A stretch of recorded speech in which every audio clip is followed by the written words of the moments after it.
The child was not in her arms anymore. Myrtle Kingsley stood in the middle of the sun-scorched main street of Caldwell, Kansas, in the brutal summer of 1882, and the scream that tore out of her throat was the most primal sound she had ever made in her 26 years of living. Her son, Thomas, 5 years old, copper-haired, with her dead husband's eyes, was gone. The candy shop door swung open behind her, the old wooden frame creaking in the dry desert wind, and Thomas was simply not there. Not on the boardwalk, not in the alley between the tailor and the dry goods store, not anywhere within the reach of her frantic, searching eyes. And the last thing she had seen before turning around, the very last image burned into the back of her skull like a brand, was the broad-shouldered figure of Walter Crawford hauling Thomas up by the arm and disappearing around the back corner of the Mercantile. She had seen his face. Everyone in Caldwell knew that face. The wanted poster nailed to the post office wall left no room for confusion. Walter Crawford, suspected bank robber, alleged horse thief, known associate of the Doyle gang. A man with a dark past so thick with rumor and violence that even the most seasoned cowboys crossed to the other side of the street when he came to town for supplies.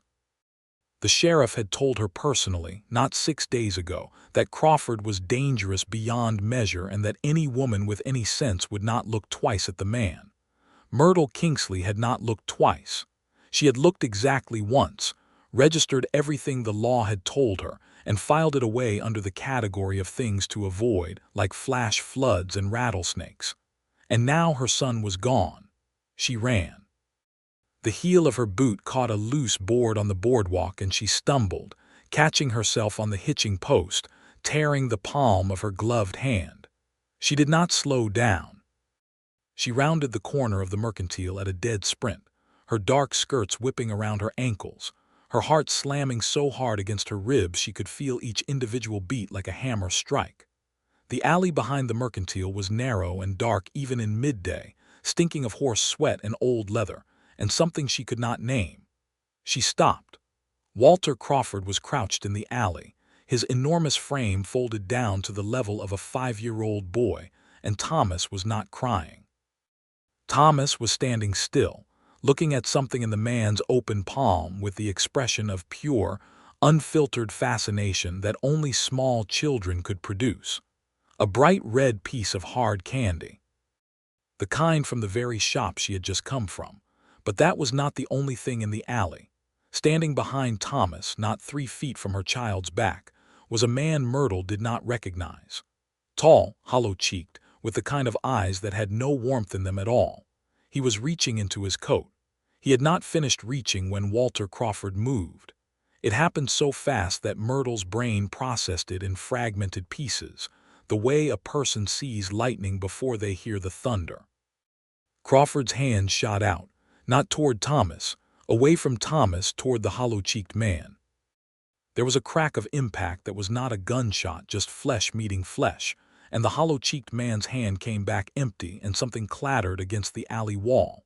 Crawford straightened to his full height. He was taller than she had realized from a distance.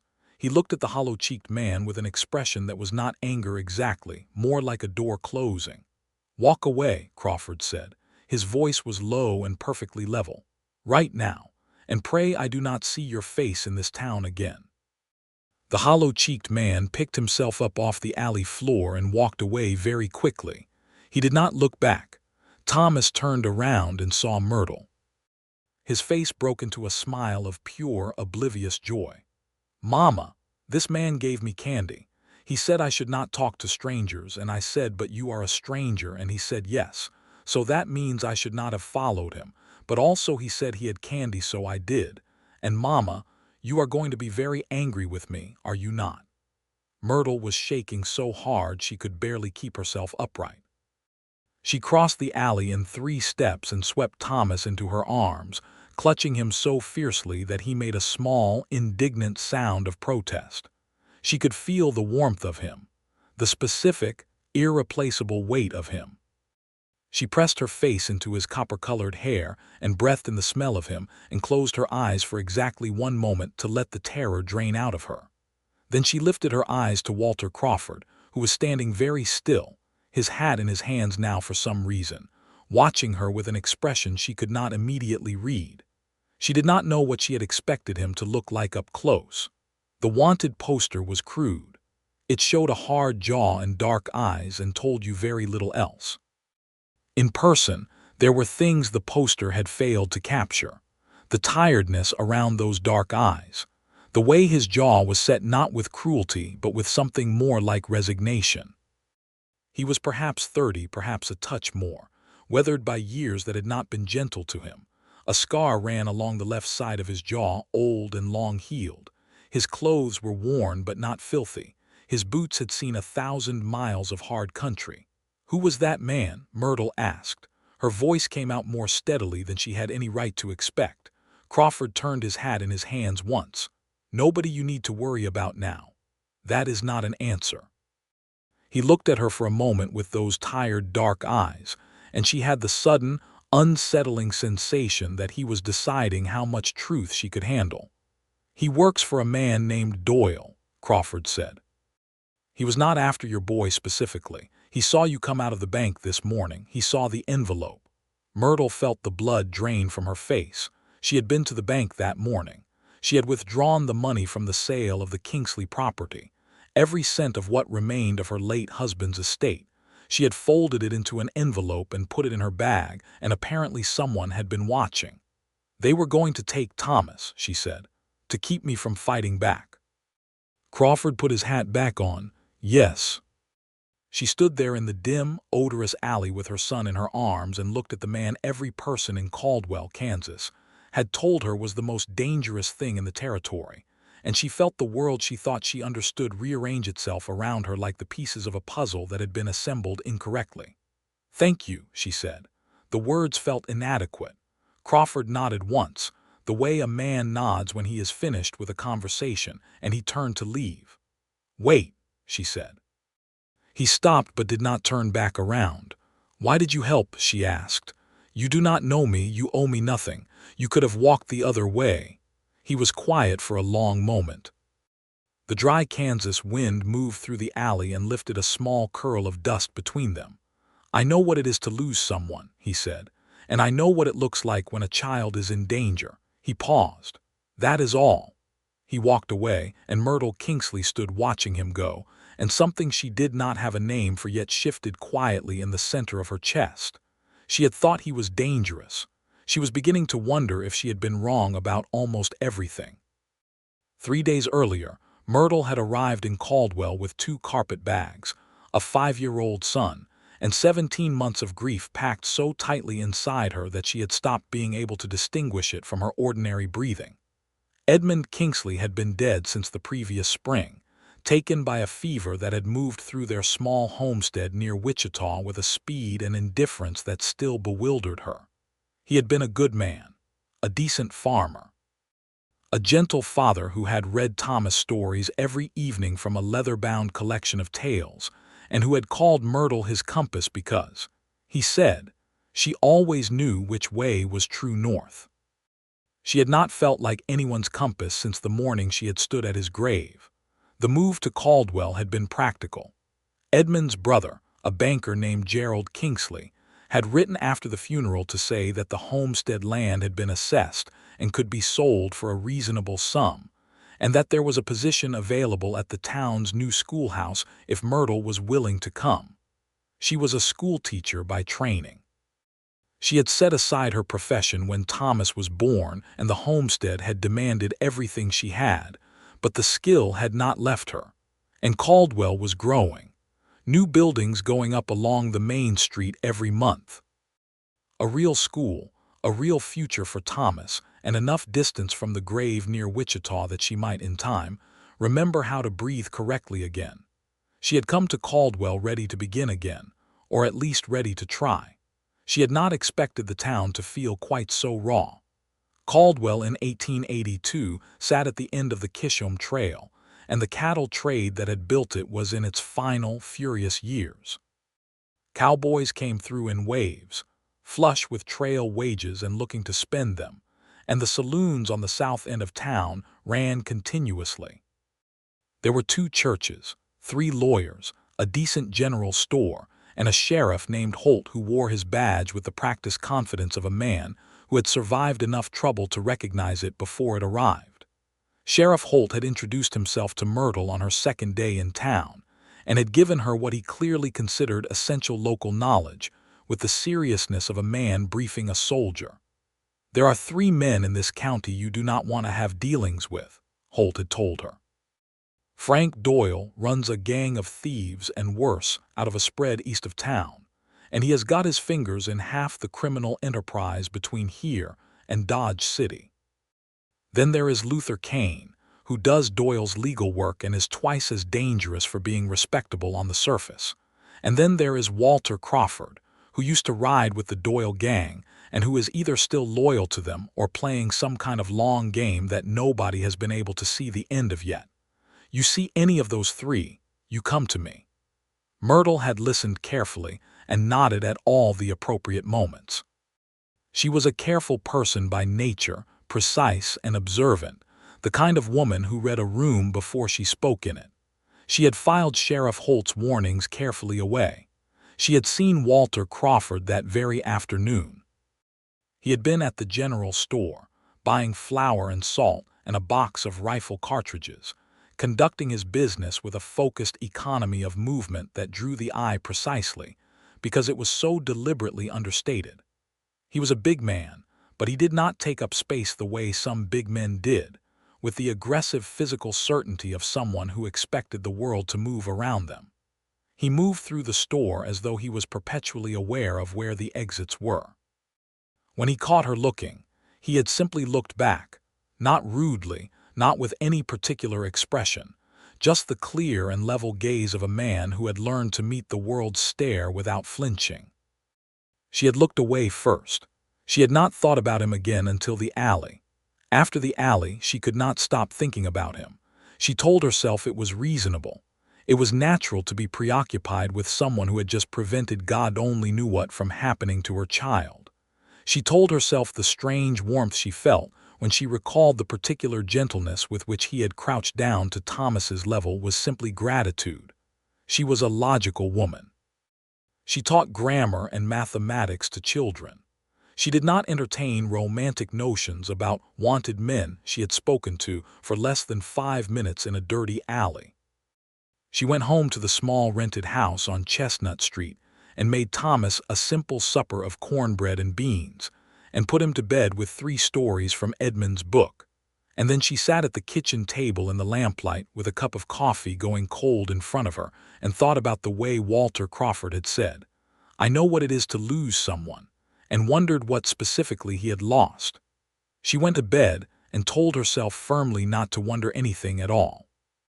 The schoolhouse opened its doors for the autumn term on the Monday following, and Myrtle arrived early with a list of student names, 2 boxes of chalk, and a determination to be entirely absorbed by her work. There were 14 students enrolled, ranging in age from 6 to 13, and they were, as she had expected, a mixed and gloriously chaotic collection of children whose educational backgrounds ranged from basic to non-existent. She loved them immediately. She had always loved the particular quality of a child's attention when something genuinely captured their interest, the way their whole face changed, the way every distraction fell away, and they leaned slightly forward as if to get closer to the idea. Thomas was enrolled as her youngest student, which presented its own complications. He spent the morning alternating between showing off for his mother and testing every single one of her classroom rules with the focused determination of a scientist running experiments. By noon, she had established her authority over all 14 students, managed 2 minor disputes over pencil ownership, taught the 3 eldest students the fundamentals of long division, and talked Thomas firmly out of an experiment involving an inkwell and a girl named Patience Holloway's hair ribbon. She was walking Thomas home at the end of the day when she saw Walter Crawford again. He was on the opposite side of the street, coming out of the sheriff's office of all places, which surprised her enough that she stopped walking. He was not in handcuffs. He was carrying his hat in his hand again, which she noticed she was already beginning to think of as a habit of his, something he did when he was uncomfortable or thinking hard. He was speaking to Sheriff Holt in the doorway, and from the look on Holt's face, it was not a cheerful conversation. Thomas saw him first. "That is the Candy Man," Thomas announced at full volume, with the total lack of social awareness that was the exclusive province of 5-year-olds. Crawford looked across the street. His eyes found Myrtle's immediately, as though he had already known she was there. The expression on his face was complicated, something moving beneath the surface of it that she could not quite identify. He gave a short nod. Myrtle gave a short nod back. Holt looked between them with an expression she was not sure she liked. "Mrs. Kingsley," Holt called across the street, "I hope you're keeping a distance from that man." She heard Crawford say something to Holt in a low voice that she could not make out, and Holt's expression shifted to something more guarded. Crawford put on his hat and walked away down the street in the direction of the livery stable without looking back. Myrtle walked Thomas home and spent the evening wondering what Crawford had been doing in the sheriff's office, and whether the dark past the posters attributed to him was as straightforwardly villainous as the town believed. She got her answer in pieces, the way you usually got answers in a small town, in fragments overheard at the dry goods store and dropped into ordinary conversation by people who did not know they were feeding her curiosity. Mrs. Pollard at the dry goods store knew everything about everyone and shared it freely with anyone who appeared to be listening. She told Myrtle, while weighing out a pound of sugar, that Crawford had grown up outside of Abilene and had been orphaned at 15 when his parents were killed by a band of men affiliated with the very criminal element that would later become the Doyle Gang. He had been taken in by a ranching family and had worked cattle from 15 onward, and had made the mistake, at 20, of falling in with Frank Doyle's operation when he had not fully understood what Doyle's operation was. By the time he understood it, Mrs. Pollard said, still weighing sugar, he was already in deep enough that getting out was not going to be simple. And then he did something that Doyle considered a betrayal, though nobody knows exactly what, and Doyle put a price on his head and sold that story to the law, and now Crawford has got a wanted poster on him and a gang of criminals who would like to see him dead, and he cannot seem to get either one to leave him alone. And so he stays near Caldwell because he is working on something to clear his name, or so they say. She patted Myrtle's hand. "He has got decent eyes," Mrs. Pollard added thoughtfully, as though this were relevant information. "I do not trust a man with shifty eyes, but Crawford looks at you straight. I do not think he is a bad man. I think he is a man who made bad choices when he was young and cannot get out from under them, which is different." Myrtle took her sugar and thought about that distinction for a very long time. She saw him again 4 days later at the Wednesday evening social at the Baptist church. She had not expected to see him there. She had not imagined that a man like Walter Crawford went to church socials. She had been standing near the punch bowl talking to the minister's wife about the school's need for more readers when she heard the door at the back of the hall open and felt, in the specific and inexplicable way that a person feels a change in the air pressure of a room, that something significant had entered. He stood in the doorway for a moment, taking in the room, and she could see the moment he considered leaving again. He was wearing a clean shirt and his dark hair was combed back, and he looked almost painfully out of place among the cheerful domesticity of the church hall, like a wild thing that had wandered into a garden and was not sure whether to stay or bolt. Thomas, who had been sitting on the floor next to Myrtle engaged in a whispered negotiation with another child over a piece of taffy, spotted Crawford and lit up like a struck match. "The Candy Man is here," Thomas whispered loudly. Crawford heard. His eyes found Thomas and something happened to his face. It was subtle enough that a person not paying close attention would have missed it. A softening. A brief and private warmth that passed through his expression like light through a window. Then he looked at Myrtle. She looked back at him. The minister's wife said something that Myrtle did not hear. Crawford made his way around the edge of the room, which was the action of a man who did not want to draw attention, though attention was already drawn, because half the room was watching him with varying degrees of wariness and the other half was pretending not to watch him. He stopped a respectful distance from her, closer to Thomas than to her, and crouched down to Thomas's level. "Evening," he said to Thomas. "Good evening," Thomas said with tremendous gravity, the kind of formal politeness he deployed when he was trying to demonstrate his best manners. "I am Thomas Kingsley. I am 5 years old. My father is in heaven. My mother is the new teacher." Crawford looked at Myrtle briefly. There was no pity in the look, which she appreciated more than she could have said, just acknowledgement. He turned back to Thomas. "I am Walter Crawford. I am considerably older than 5. I am sorry about your father." "Do you have any candy tonight?" Thomas asked. "Thomas," Myrtle said. "It is a fair question," Crawford said, and the corner of his mouth moved in a way that was nearly but not quite a smile. He reached into his coat pocket and produced a piece of hard candy, which he held out to Thomas on his palm. Thomas took it with great ceremony and turned to Myrtle. "May I, Mama?" "You may," she said. Thomas popped it into his mouth and returned to his taffy negotiation, the matter settled to his complete satisfaction. Crawford straightened up and found Myrtle looking at him. He seemed to brace himself slightly, the way a person does when they expect judgment. "Thank you for what you did in the alley," she said. "I have not said that properly yet. I was too frightened and then too relieved and then you left before I had the chance. So, thank you." He was quiet for a moment. "I was in the right place at the right moment," he said. "That is all." "That is not all," she said. "That man was going to take my son to prevent me from resisting a robbery. That is something that would have damaged Thomas in ways I cannot fully measure, even if nothing else had happened. You prevented that. I want you to understand that I know what you prevented." He looked at her with those steady dark eyes, and she thought she saw something move in them, a flash of something intense and unguarded before the composure settled back into place. "You are not afraid of me," he said.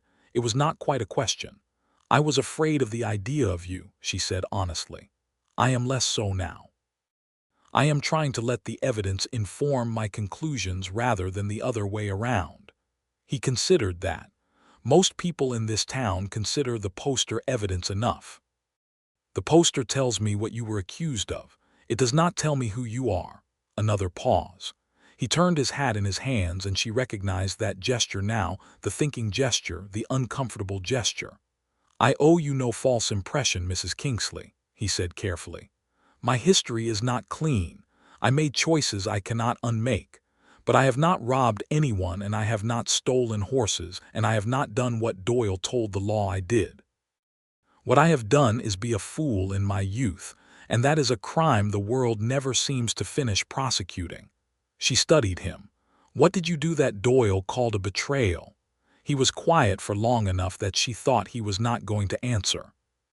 The noise of the social continued around them, fiddle music starting up at the far end of the hall, children running past, the civilized warm noise of a small community being together. "I found out what he did to the family that raised me," Crawford said finally. His voice was very quiet. "And I went to the law, and Doyle found out before it could go any further, and he buried me in accusations to protect himself." She felt the weight of that settle over her. The specific and terrible shape of betrayal built on top of earlier betrayal, the way one injustice creates the conditions for the next one. "And are you still trying to expose him?" she asked. He looked at her steadily. "Every day of my life since then," he said. She believed him. She could not have explained precisely why, but she believed him the way she believed weather forecasts and mathematical proofs, not on faith but on the accumulation of evidence in his expression, in his manner, in the way he had moved in that alley and the way he looked at her son. The fiddle music swelled across the hall. "I would like to know more of your story," she said, "if you are willing to tell it, not out of nosiness. I simply think that people who share the truth of themselves with each other are generally better equipped to be useful to one another." The corner of his mouth moved again, that almost smile. "That is a very practical way to propose a conversation," he said. "I am a very practical woman," she said. "I noticed," he said. She felt the warmth of that, unexpected and entirely welcome. "Will you walk Thomas and me home this evening? The nights have been cool and the streets empty early, and I would appreciate the company, purely practical company." He looked at her for a long moment. She could see him weighing it, measuring the risk on both sides of the equation. "Yes," he said. They walked home under a Kansas sky thick with stars, Thomas between them holding both of their hands by the time they reached Chestnut Street, because he had decided, in his absolute 5-year-old authority on such matters, that this was how people should walk. Crawford and Myrtle had spoken about small things at first: the school, the town, the way the cattle trade was shifting and what it would mean for Caldwell's future. And gradually, by small degrees, the conversation had deepened, the way conversations deepen when the people having them are paying genuine attention to each other. She found out that he was 31, that he read when he could, whatever he could find, that books were a luxury he considered essential, that he had a dark humor that surfaced in dry asides she had to listen for, that he had a way of asking questions that told her he was genuinely interested in the answer, not just waiting for his turn to speak. She told him about Edmund, briefly and honestly, the way she had learned to talk about grief without drowning in it. He listened without trying to fill the silences, which was a skill she had found vanishingly rare in people. When they reached the house on Chestnut Street, Thomas had fallen asleep on his feet, which was a talent he had inherited from his father, and Crawford lifted him without being asked and carried him up the porch steps with a careful steadiness that made Myrtle's heart turn over quietly inside her. She put Thomas to bed while Crawford waited on the porch, and when she came back out, he was standing with his hands in his coat pockets looking at the night sky. "He is a good boy," Crawford said. "He is a remarkable boy," she agreed. "He is also exhausting in ways I cannot fully describe." Crawford made a sound that was definitively a laugh this time, low and real. She liked the sound of it very much. "I should go," he said. "You should," she agreed. "Thank you for walking us home." He put on his hat and stepped off the porch. He paused at the gate.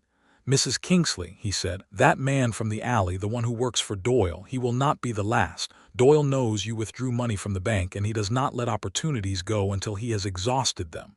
The warmth of the evening contracted slightly. "What would you suggest?"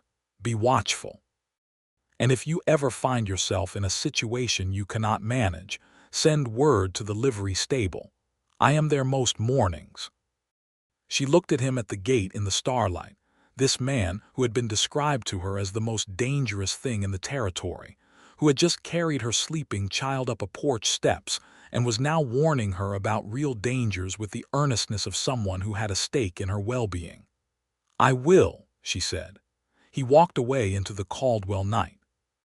She stood on the porch for a long moment afterward, her hand on the post, feeling something she had not felt in 17 months, something she had begun to think she might not feel again. The specific warmth of being noticed by someone whose attention you value. The particular aliveness of having been genuinely seen. She went inside and washed the lamp globes and folded Thomas's clothes, and told herself very firmly that she had much more important things to think about. She thought about Walter Crawford for another hour before she slept. The trouble with Frank Doyle was that he was patient. Most men who operated outside the law were reckless with it, loud and blunt, and ultimately predictable because their methods never varied. Doyle was different, which was why he had lasted in the territory long past the point when other operations like his had been dismantled. He moved slowly and he planned carefully, and he always had multiple angles on any situation, so that when one approach was shut down, another was already in motion. The hollow-cheeked man from the alley was replaced, within the week, by someone more subtle. His name was Cal Marsh, and he came to Caldwell presenting as a real estate investor from St. Louis, which was a plausible enough cover in a growing frontier town. He stayed at the Grand Hotel and wore a good suit and had excellent manners, and he began calling at the houses of the town's new residents with the professional warmth of a man building a legitimate business network. He called at Myrtle's house on a Tuesday afternoon, when school was out and Thomas was in the backyard engaged in a complex project involving sticks and dirt that he refused to explain. She was not immediately suspicious. He was convincing. He spoke with authority about land values and the prospects for the territory, and he had a letter of introduction from a Kansas City firm that looked real enough to be persuasive. But something in his eyes bothered her. She had been a teacher long enough to know the difference between genuine interest and performed interest, and Cal Marsh was performing. She told him she had no plans to invest in property at present and showed him out with polished politeness. That evening she walked to the livery stable. Crawford was brushing down a roan horse in the large central stall when she arrived. He stopped when he saw her. She saw the quick assessment in his eyes, checking her for distress, reading the quality of whatever had brought her there. "Tell me," he said. She described Marsh. Crawford's expression did not change, but something shifted in his posture. "Real estate from St. Louis," he repeated. His letter of introduction appeared genuine, she said, but it did not feel genuine. "You have good instincts," he said. He hung the brush on its hook and turned to face her fully. "Cal Marsh works for Luther Kane, who is Doyle's lawyer. He is used specifically for situations that require a credible face and a persuasive manner." "What does Doyle want from me specifically?" she asked. "The money from the land sale is in the bank. There are easier targets in this territory." Crawford was quiet for a moment. He rubbed the bridge of his nose, a gesture she had not seen before. Tiredness, she thought. "There is something you do not know," he said. "Your late husband's property, the land near Wichita. There is something on it that Doyle wants, and it has nothing to do with what the land is worth as farmland." She stared at him. "What could possibly be on a wheat farm that Frank Doyle wants?" Crawford leaned against the stall post. "Before your husband bought that land, it was owned by a man named Cutter. Cutter was a courier for Doyle's operation for 3 years, and at some point he buried something on that property. Papers. Evidence of Doyle's operation that goes back far enough and implicates enough people in high enough positions that if it ever came to light, it would end Doyle permanently." He paused. "And it would also provide exactly what I have been trying to find for years." She was very still. "You knew about this when you were riding with Doyle." "I knew there was evidence somewhere. I did not know where until recently. And Doyle knows that I am looking for it, and he knows that the land passed through your husband's hands. He does not know whether Edmund found it. He does not know whether you have it. He is being careful because he does not want to push you into running straight to the law with something that might expose him." Crawford looked at her steadily. "He is trying to get close to you quietly, to assess what you know." The full shape of it settled over her slowly and coldly, like watching a landscape materialize from fog. The bank withdrawal observation. The man in the alley. Now Marsh. It was not random opportunism. It was a systematic and patient investigation of her and what she might know. "I never found anything unusual on the property," she said. "Edmund never mentioned anything. He worked that land for 4 years. Cutter buried it well," Crawford said. "It may still be there." She thought of the farm near Wichita, the flat brown earth of it, the long rows where Edmund had grown wheat, the enormous sky above it, the grave at the edge of the east field. "If I went back to that land," she said slowly. "If I found what Cutter buried, you could use it." Crawford straightened up. "I will not ask you to do that. It is not your fight. You have a son to think about." "It is my fight if Doyle is going to keep sending people after me," she said. "And my fight if evidence exists that could put a dangerous man behind bars." She paused. "And my fight if it would clear the name of a man who deserves to be clear of it." The silence in the stable was very close and warm. One of the horses shifted in a stall at the far end, hooves on straw. Crawford looked at her with an expression that was complicated and transparent at the same time. A man who had been carrying something alone for a very long time being offered the possibility of not carrying it alone. "You are the most unexpected woman I have ever met," he said. "I am a schoolteacher from Kansas," she said. "I am hardly remarkable." "You are the most remarkable person in this town," he said, "and I am including myself in that assessment." She felt the flush rise in her face, which she found simultaneously gratifying and undignified.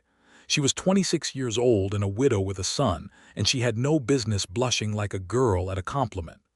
"We should plan carefully," she said, which was not a response to what he had said but was what she needed to say. He nodded. She could see that he understood both the change of subject and the reason for it. He was, she was discovering, a man of unusual perceptiveness. They planned for 2 hours in the warm hay-scented quiet of the livery stable. Myrtle would respond to Marsh with a carefully calibrated invitation to return, feeding him the impression that she was interested in his investment proposal. This would occupy Doyle's attention and give Crawford time to get to the Wichita property. He knew the land had been sold, but the new owners were a family named Broder who had not yet taken full possession, and Crawford believed he could negotiate access. The risk was Doyle discovering their intentions before Crawford could find the evidence. The greater risk, which they did not articulate but which sat in the room between them like a presence, was what Doyle would do to Thomas if he thought leverage was needed. "I want Thomas somewhere safe," Myrtle said. "Until this is finished." Crawford nodded. "Mrs. Pollard," he said immediately. "She lives behind the church, she is armed, and she has absolutely no patience for Frank Doyle's operations. She will keep Thomas and she will not ask questions I do not want to answer." He had already thought about it. He had already considered what Thomas's safety would require. She looked at his face and felt something in her chest open up in a way that was not entirely comfortable, not because it was unwelcome, but because it was significant. She rode out to the Wichita land with Crawford the following Friday morning. She had told the school she was needed for a family matter, which was accurate enough, and she had settled Thomas at Mrs. Pollard's with a box of educational cards and the promise of apple pie, which Thomas had accepted with the air of a man making a reasonable trade. The ride was 4 hours each way, through flat country that turned from the brown scrub of the Caldwell area to the slightly richer grassland of the Sedgwick County farmland. They rode side by side and did not talk in the comfortable alternation of people who have passed beyond the need to fill every silence. She told him more about Edmund. Not the grief of losing him, but the person he had been, the quiet steadiness of him, the particular way he had laughed, the arguments they had had about whether Thomas should be allowed to keep the stray dog he had found behind the barn, which Edmund had eventually lost in a way that had made her laugh out loud even at the time. Crawford listened with genuine attention and with a careful respect that she found deeply moving, the specific respect of a person who understands that honoring someone's grief is not the same as being diminished by it. He told her more about his own history, about the Marshfield family who had taken him in at 15, an older couple with no children of their own who had given him a room and work, and something as close to a home as he had experienced since his parents died. They had been defrauded by Doyle's operation, their cattle rustled and their land claim challenged through fraudulent legal documents created by Luther Kane. The old man, Daniel Marshfield, had died of a heart attack 6 months after losing the ranch, and Crawford believed to the center of his being that the loss of the ranch had killed him as surely as a bullet would have. His wife, Alice, Crawford said. They were riding through a long stretch of open grassland, the sky enormous above them, a hawk turning lazy circles on a high thermal. "She is alive. She is living with a sister in Abilene. When this is finished, when Doyle is done and the truth is out, I want to be able to look Alice Marshfield in the eye and tell her that what happened to Daniel did not go unanswered." Myrtle looked at his profile against the sky and thought that she understood him now in a way she had not understood anyone in a very long time. The particular shape of his motivation, the way the past lived in him not as something dragging him backward, but as something that drove him forward. She thought briefly and then less briefly about what it would mean to be loved by a man like that, a man who carried his debts to the dead with that kind of faithfulness. She thought about it, and then she thought about the fact that she was a practical woman and there was work to do. The Wichita farm had not changed in the 7 months since she had left it. The wheat was unharvested, which broke something in her, the sight of those neglected rows. The house was shuttered. The Broders had been delayed in taking possession. Edmund's grave was exactly as she had left it, the wooden marker she had placed there upright against the autumn wind. She stood at the grave for a moment. Crawford stayed at a distance, holding both horses, giving her the space she needed without being asked. She pressed her hand against the marker and said what she needed to say quietly, and then she turned away. They had the measurements from the documentation Crawford had obtained from a contact in Wichita, a former associate of Cutter's who had given up the rough location of the burial site in exchange for Crawford's silence on an unrelated matter. It was on the east side of the property, near the tree line, perhaps 40 feet from the fence post at the northeastern corner. They found it in an hour of careful searching. A tin case, sealed with wax and buried 2 feet down, wrapped in oilcloth that had kept it perfectly dry. Crawford's hands were shaking slightly when he opened it. The papers inside were 23 pages of handwritten records, account ledgers, correspondence, and a signed statement from Cutter himself detailing 3 years of Doyle's criminal operation. Names, dates, amounts, and most devastatingly, signatures, including that of Luther Kane on documents that were unmistakably fraudulent. Crawford sat in the Kansas field with those papers in his hands for a long moment. Myrtle sat beside him. She watched him read through the first several pages with the intensity of a man finding a verdict he had waited years to hear. He looked up at her. His eyes were bright. She reached over without thinking and took his hand. He looked down at their joined hands and then back at her face, and the expression on his was something she had no word for in any language she knew. Relief and hope and something raw and new and tender. "It is enough," he said. "This is enough." "Then let us take it to someone who can do something with it," she said. They rode back to Caldwell with the oilcloth case secured in Crawford's saddlebag, and the sun dropping behind them in a wash of orange and pink that turned the flat Kansas land briefly beautiful. The conversation between them was different on the return journey, lighter and warmer, the specific quality of talk between people who have done something significant together and who are beginning to understand what that means about each other. "After this is finished," Crawford said as the lights of Caldwell appeared on the horizon, "when Doyle is answered for and my name is clear, what do you want, Myrtle Kingsley?" She noticed that he had used her first name. She did not point it out. She let it settle in the air between them like something natural. "I want to teach," she said. "I want Thomas to grow up safe and educated and with enough wonder left in him to balance the sense I am trying to put in him. I want to live in a town where I know my neighbors and they know me." She paused. "I want to not be afraid. I have been afraid for 17 months. I want to be finished with that." He was quiet for a moment. "What do you want that is just for you?" Not for Thomas, not against fear, for Myrtle. She considered the question with the seriousness it deserved. The stars were coming out above them. The night air was cool and smelled of grass. "I want to not be alone," she said. "I was not built for solitude. I think I do better with someone beside me, someone real and present and honest, not perfect. I'm not asking for perfect." She felt the words finding shape as she spoke them, the truth of them clarifying in the saying. "I want to be with someone who shows up, even when it is hard, even when showing up is not convenient or comfortable. Someone who chooses to be there not because they have to, but because they genuinely want to be." Crawford did not say anything for a long time. The horses moved steadily beneath them, Caldwell drawing closer. "I would like to be that person," he said finally, "if you would let me try."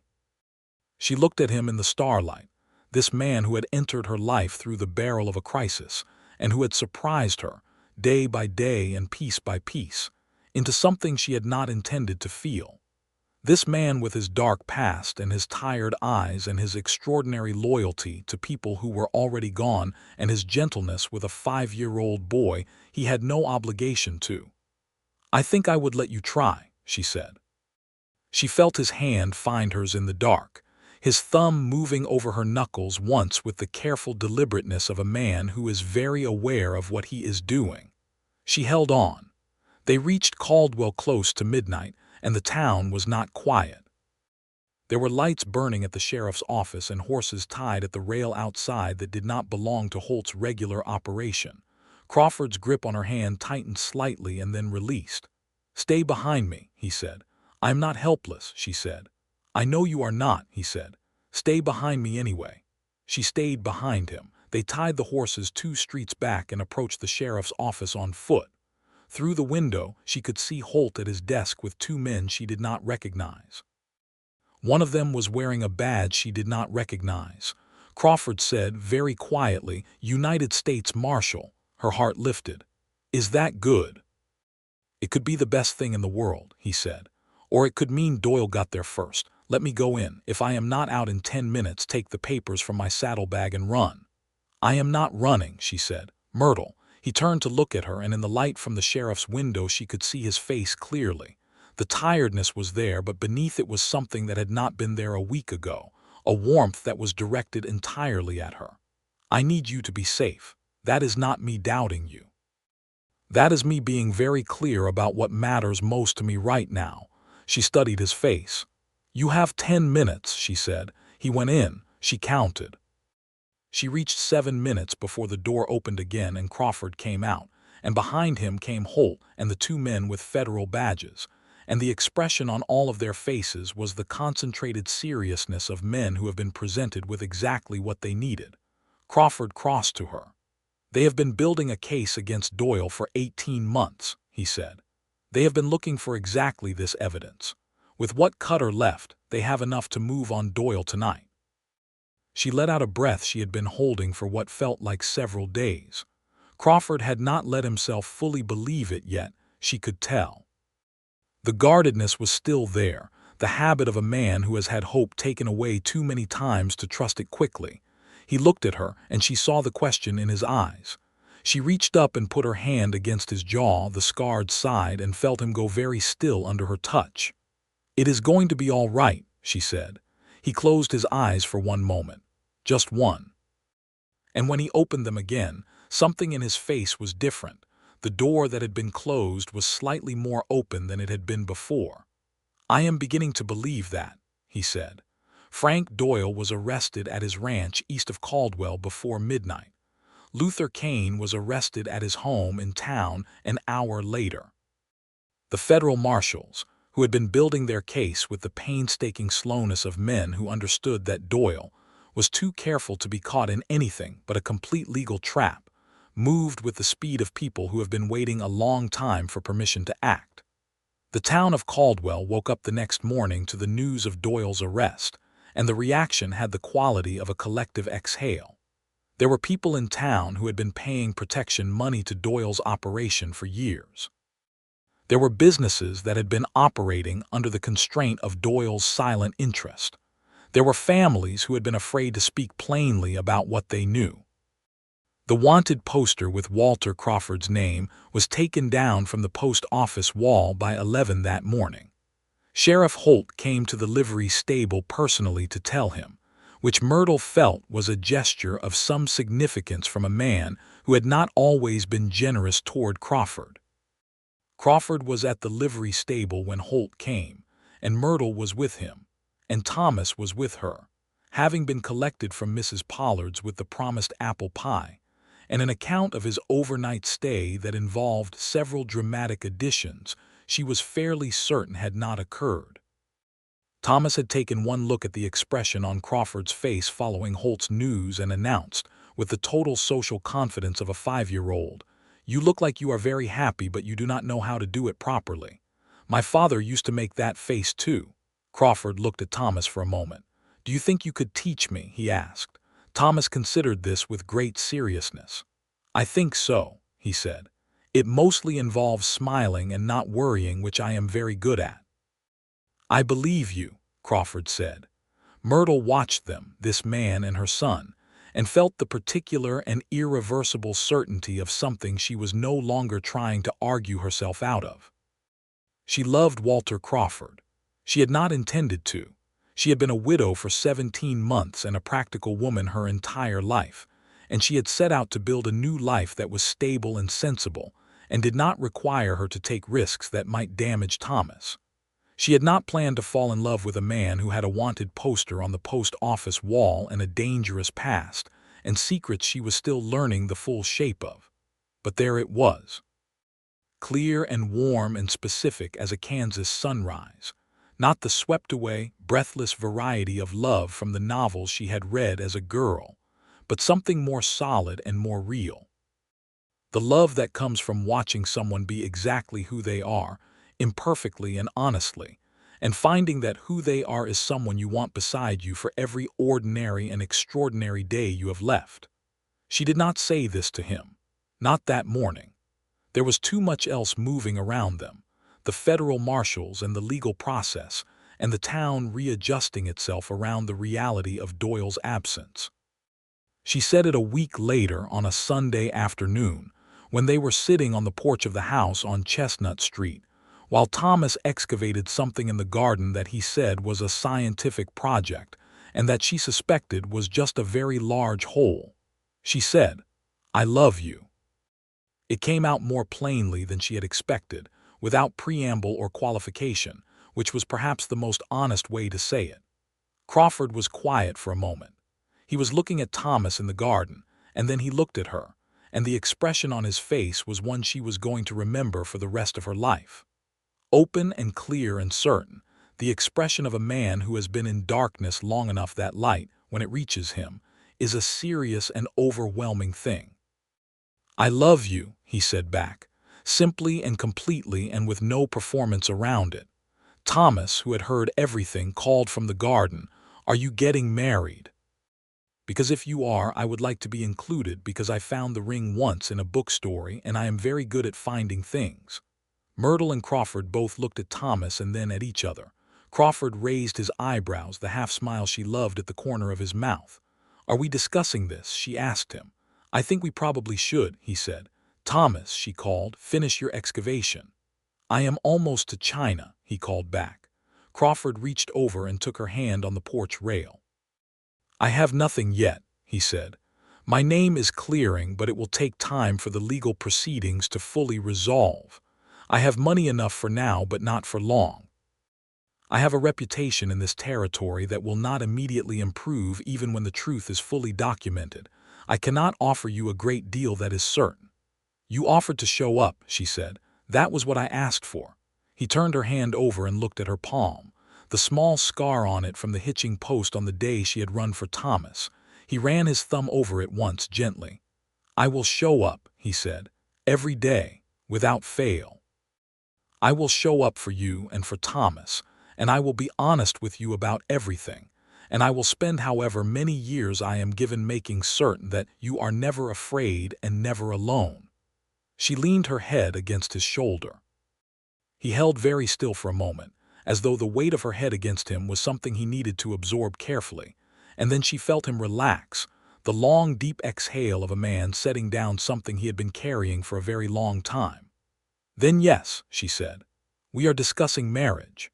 From the garden, Thomas let out a cheer that startled 3 neighboring horses and caused Mrs. Pollard, who happened to be walking by on the opposite side of the street, to stop and look over the fence.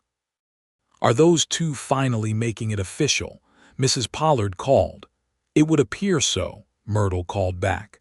Mrs. Pollard clapped her hands together once with great satisfaction. "I will make a cake," she announced, and continued on her way. Crawford was laughing quietly, the low, genuine laugh she had fallen in love with, and she looked up at his face and felt the absolute rightness of everything. The legal proceedings against Doyle and Kane moved through the federal court system with the methodical speed of a machine that had been adequately fueled. The evidence from Cutter's buried case proved to be even more comprehensive than Crawford had initially assessed. There were 23 pages of documentation, but there were also several letters that implicated Doyle in specific crimes with specific victims, and the federal prosecutor used them to build a case that was complete enough to leave no room for maneuver. Luther Kane turned on Doyle within the first week of his arrest, which the prosecutor had apparently expected, and provided additional testimony that sealed the case in ways the documents alone could not have. It was the oldest pattern in the law, the one in which a man who has built his entire operation on the willingness of others to take risks for him discovers that those others have their own interests at heart. Doyle was convicted in November on 12 separate charges. Luther Kane received a reduced sentence in exchange for his testimony. 17 other members of Doyle's operation were arrested in the following months as the federal investigation spread outward from the central case.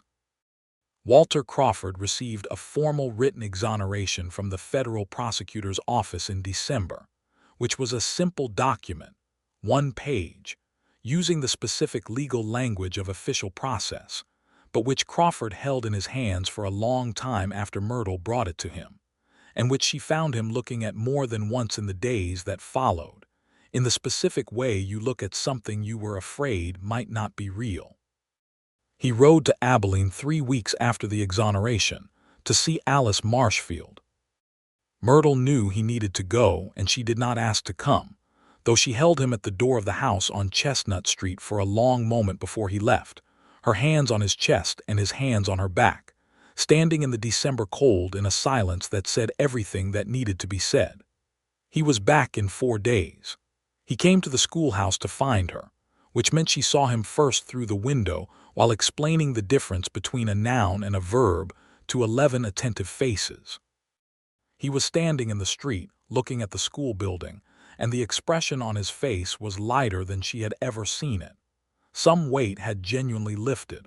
Something had been put to rest. She excused herself for 5 minutes, which caused 14 children to exchange knowing looks that they were absolutely not subtle enough to disguise, and went outside. He told her Alice Marshfield was all right, older and more fragile than he remembered, but still herself, still sharp and specific and not inclined toward self-pity. She had heard about the arrests. She had already known, in the way that people who have lived through great injustice sometimes know, that the accounting would come eventually.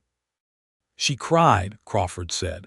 He was looking at some middle distance over Myrtle's shoulder, processing something he was still processing. Not in a broken way, in a grateful way.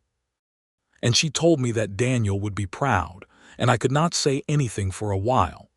Myrtle put her hand against his chest. She felt his heartbeat, steady and strong and present. She told me something else, he said. He looked down at her. She told me that the worst thing I could do now would be to keep carrying the past instead of living the life in front of me. She said Daniel was the same way, always looking backward, until she cured him of it by giving him enough in the present to hold his attention. Alice Marshfield sounds like a wise woman, Myrtle said. She is, Crawford said. She reminded me a good deal of you. Myrtle felt the warmth of that all the way through. Go back to your horse, she said. I have nouns and verbs to explain. Myrtle, he said. She turned back. I want to get married soon, he said. If you are willing, I am finished with waiting. She looked at him in the cold December street with the school behind her and the life she was building all around her and said, Ask me properly and I will tell you yes. He took his hat off.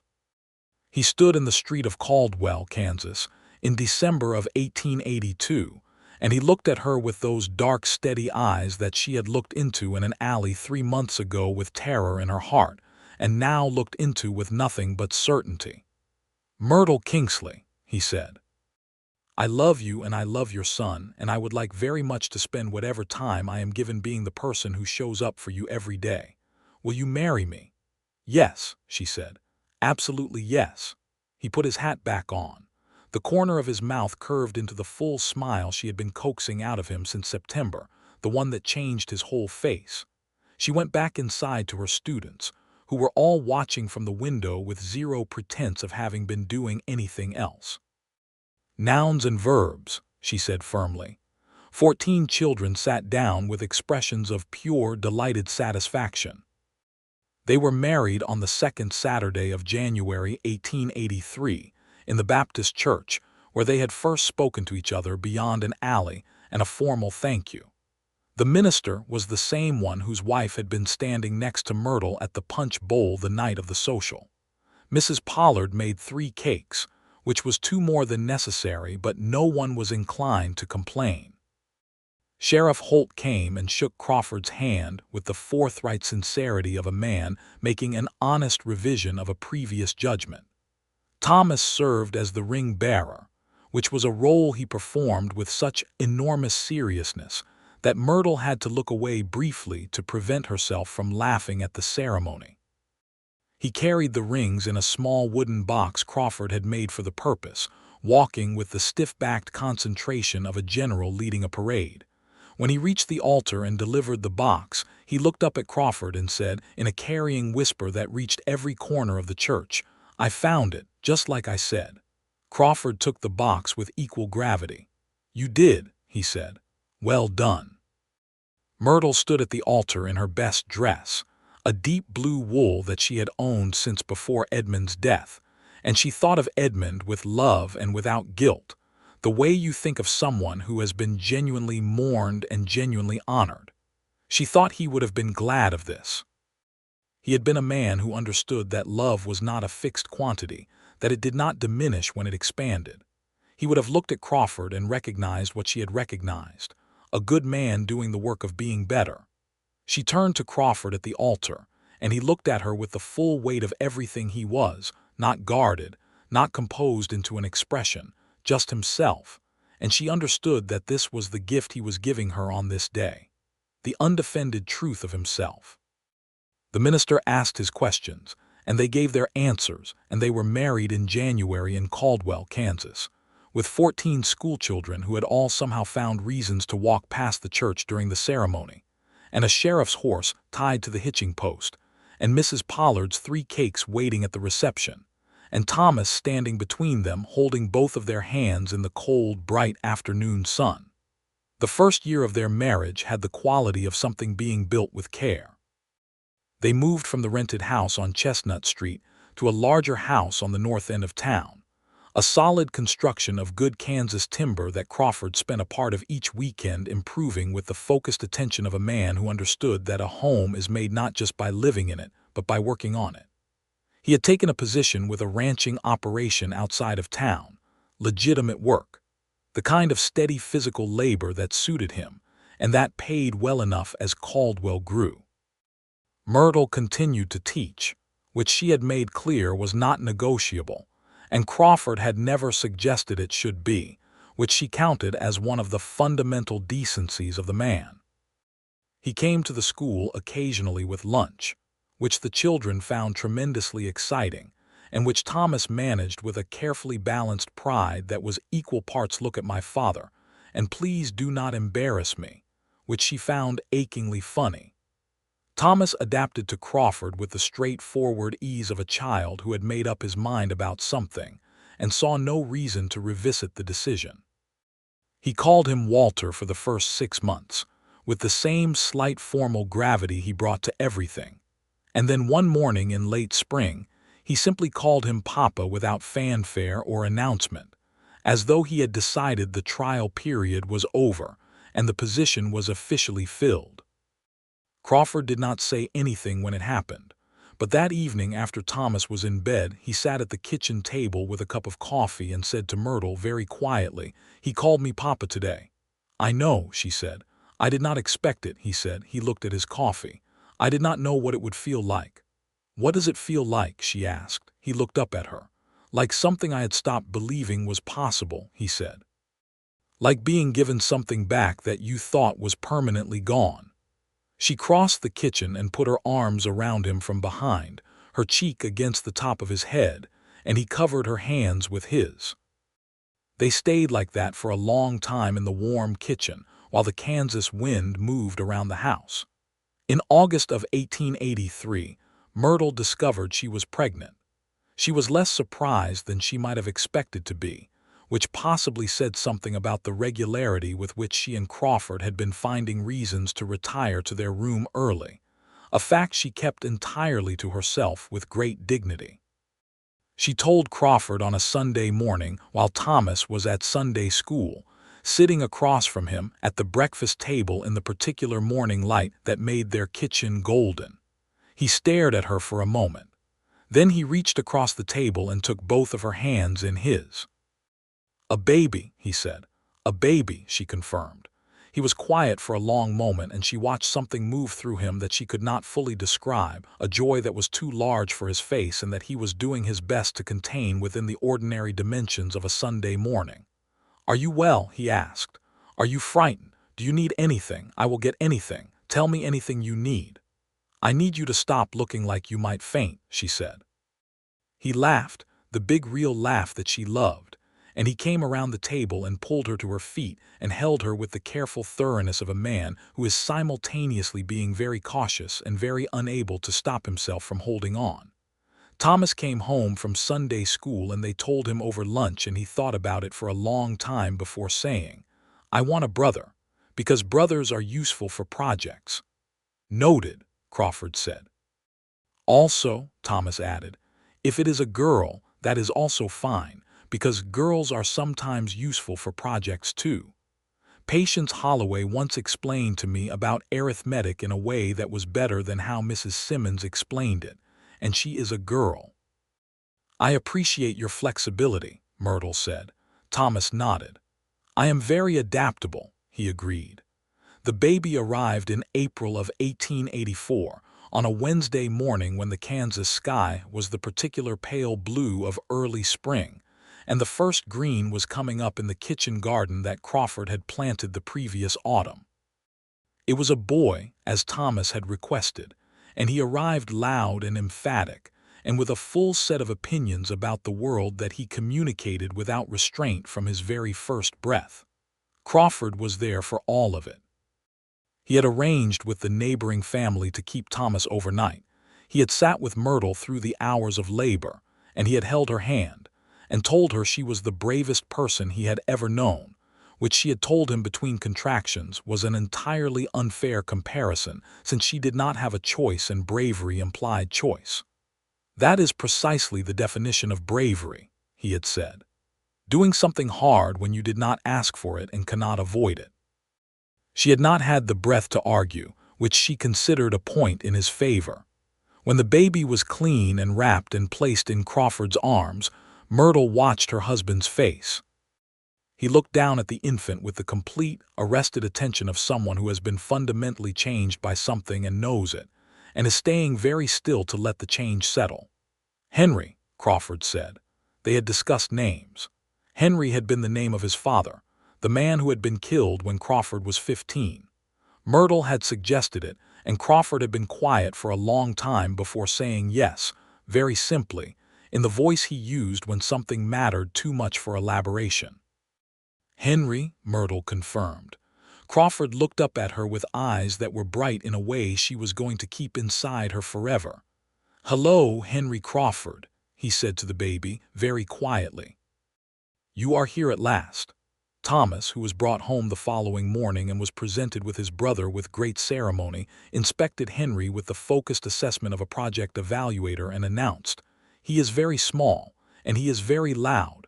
I think he will be adequate for projects in approximately 3 years. I can wait." "That is very patient of you," Crawford said. "I am extremely patient," Thomas said. "Except when I am not, but mostly I am." In the 2 years that followed, life in Caldwell took on the particular texture of something full and real and genuinely happy, which was a quality Myrtle had almost forgotten was available to her, the way you forget about a color you have not seen for long enough. She taught at the schoolhouse, which grew as the town grew, and eventually she became its head teacher, which required her to manage 3 other teachers and a student body of 47. She was good at the organizational work, which surprised some people and did not surprise Crawford at all. Crawford's reputation in the territory shifted gradually, the way reputations shift when the truth has been formally established and enough time has passed for people to update their impressions. The ranching operation promoted him to foreman, which was a position of real authority and good pay, and the men who worked under him respected him in the specific way that working people respect someone who does the job honestly and treats them fairly. He was building something. She could feel it in the steadiness of every day. The way he approached the house at the end of each working day with the particular quality of a man arriving at something he genuinely values. Not just tolerates, not just endures. Values. Thomas turned 7 and then 8 and was evolving from a child of enormous energy and constant negotiation into something that was beginning to resemble a person, by which she meant someone with an emerging inner life that was genuinely distinct from her own, full of theories and projects, and a growing passion for natural science that Crawford fed with books ordered from a publisher in Kansas City. They spent Sunday afternoons in the fields outside town with a notebook and a magnifying lens, Thomas and Crawford, cataloging insects and grasses with the shared concentration of two people who have found a language in common. Myrtle watched them from the edge of the field sometimes, her second pregnancy just beginning to show in the spring of 1886, and thought about what luck was and whether she deserved it, and decided that the second question was not one she needed to answer right now. Henry walked at 11 months and talked at 13, loudly and at length, and proved to be exactly the kind of brother Thomas had wanted, interested in everything and willing to follow Thomas into any project regardless of the consequences. Crawford referred to them collectively as the investigation, which Thomas found extremely funny and which described them with reasonable accuracy. The second pregnancy produced another boy, born in October of 1886, who they named Daniel after Daniel Marshfield. Crawford had written to Alice Marshfield to tell her about the name, and Alice had written back a letter that made him sit at the kitchen table for a long time. He showed it to Myrtle eventually. It was a short letter, written in a careful hand by a woman who had lived through a great deal and had arrived at a place of some peace. It said, among other things, that she was glad the name would be carried forward, and that she thought Daniel would be very pleased with how the young man he had taken in had turned out, and that she hoped the family was well, and that Walter knew he was always welcome to visit. Crawford wrote back regularly after that. Alice Marshfield became a presence in their household in the way that important people become presences even at a distance, referenced and thought about, and woven into the fabric of things. Myrtle's brother-in-law, Gerald Kingsley, visited from Kansas City for Christmas of 1886 and met the family for the first time as a full household.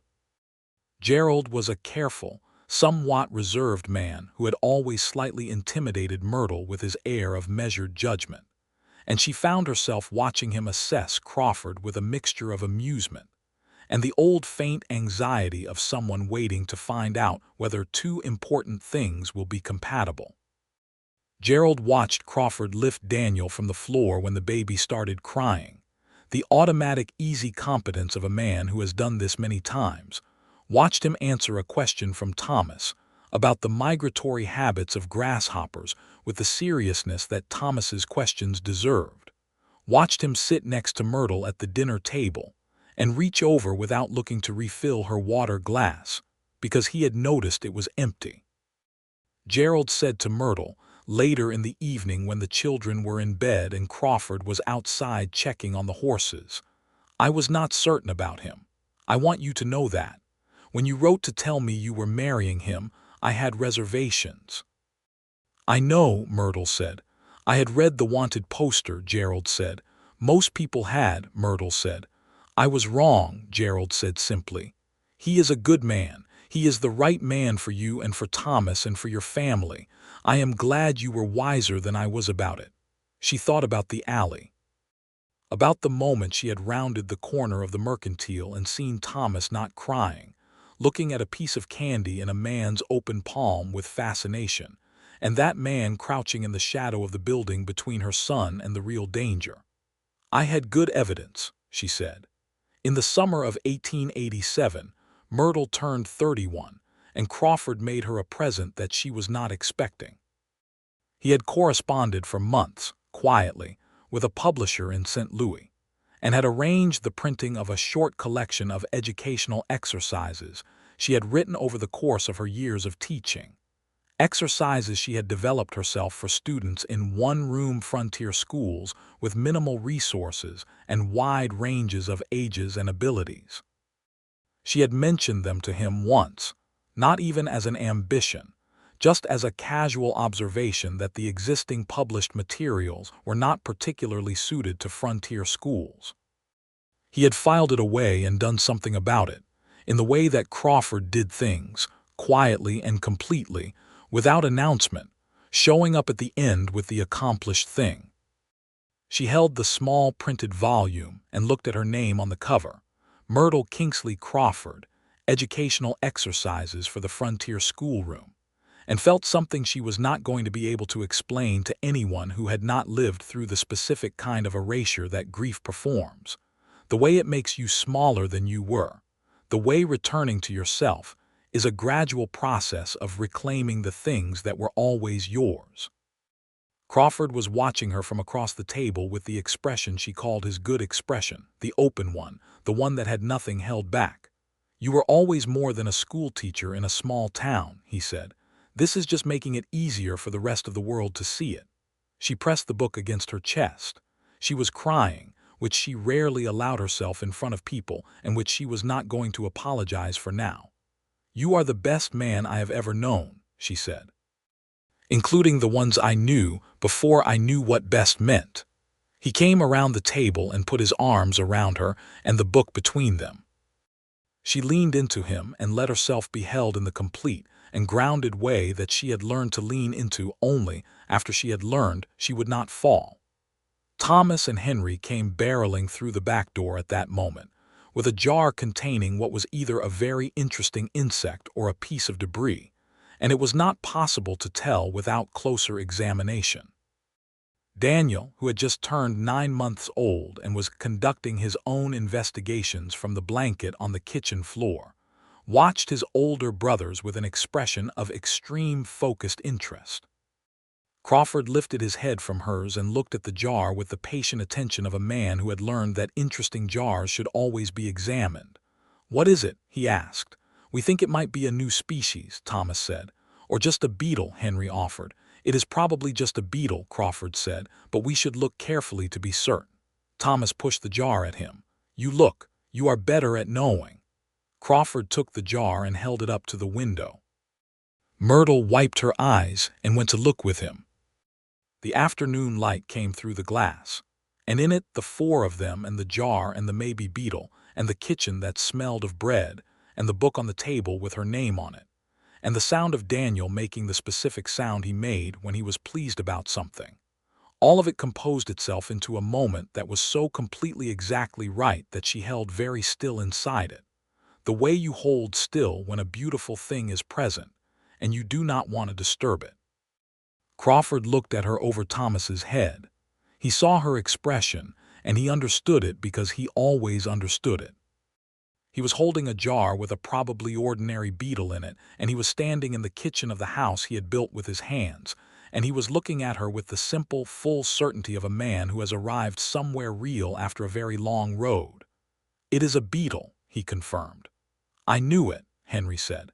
"It is still an interesting beetle," Thomas said, loyal to his initial assessment. "Very interesting," Crawford agreed. Myrtle laughed and went to pick up Daniel from the blanket, and Daniel grabbed her braid with both hands with the emphatic grip of someone who has located exactly what they wanted, and she held him against her hip and watched her family be themselves in her kitchen on a summer afternoon, and felt the deep, unhurried happiness of someone who has found their true north and is not afraid of it anymore. She thought briefly of the alley, of Thomas not in her arms and the terror of it, the scream leaving her throat like something she could not have chosen or stopped. She thought of the moment she had rounded the corner and seen not what she had feared but something she had not had the imagination to anticipate. A man she had been told to fear, crouching down to protect a child that was not his, with a piece of candy and a body placed deliberately between the boy and the harm that was coming. She had thought he was dangerous. She had been right, but not in any way she had understood at the time. He was dangerous to the things that threatened her. He was dangerous to the assumptions she had built walls around her life with. He was dangerous to every small and frightened version of herself that had been ready to stop believing in the possibility of something real and good and lasting. She pressed her lips to Daniel's hair. Crawford came up beside her and put his hand on her back, the familiar warmth of it, the presence she had learned to read in complete darkness. "Where did you go?" he asked. He always asked when she went quiet for long enough. "The alley," she said. He understood immediately. He always understood immediately. "Long way from there," he said. "Long way from there," she agreed. Outside the window of the Crawford house on the north side of Caldwell, Kansas, the summer afternoon was doing what Kansas summers did, burning bright and enormous and indifferent to the small human things happening inside, which were not small at all, but which the afternoon had no instruments for measuring. What the afternoon could not measure was this: the specific and irreversible weight of a man's hand on a woman's back in a kitchen that smelled of bread while their children argued about beetles. The way a person's breathing changes when they are in a place that is genuinely home. The way love, when it is the real kind, does not announce itself with thunder but builds, day by day and choice by choice, until one morning you wake up and realize it is the architecture of everything, the thing the whole structure rests on, the hidden foundation that has been there so long you cannot imagine the shape of anything without it. Walter Crawford had been a man with a dark past and a wanted poster and the accumulated weight of years of injustice and loss.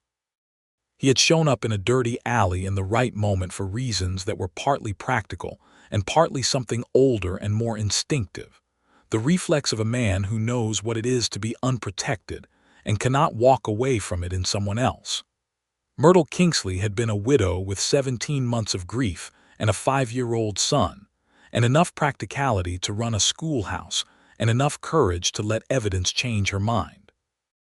They had found each other in the worst possible circumstances, which was perhaps the best possible time, because the worst circumstances have a way of stripping the unnecessary from everything and leaving only what is actually true. What was true was this: they were here.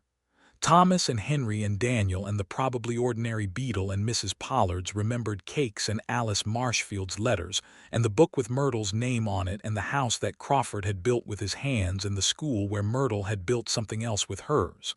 All of it solid, all of it real, all of it pointing in the same direction. True north. Just like Edmund had said, Myrtle thought, and for the first time in years the thought came without grief and only with gratitude. She had always known which way was true north. She had just been learning for a while to trust herself about where it was. She leaned back against Crawford's shoulder, Daniel warm and substantial against her hip, and she listened to Thomas explain to Henry the scientific principle of hypothesis in a voice that was becoming, year by year, her husband's voice slightly, the cadences of it, the careful and complete attention to what was being said. And she thought that some inheritances were not carried in blood, but in proximity and love, and the daily practice of paying attention to the people who mattered. Crawford pressed a brief kiss to the top of her head. She tilted her head up to look at him. He looked back at her. No words were necessary. In the long light of a Kansas summer afternoon, with the world going on around them in all its ordinary and extraordinary persistence, Myrtle Crawford and Walter Crawford held on to each other and to the life they had made, and it was exactly, precisely, completely enough.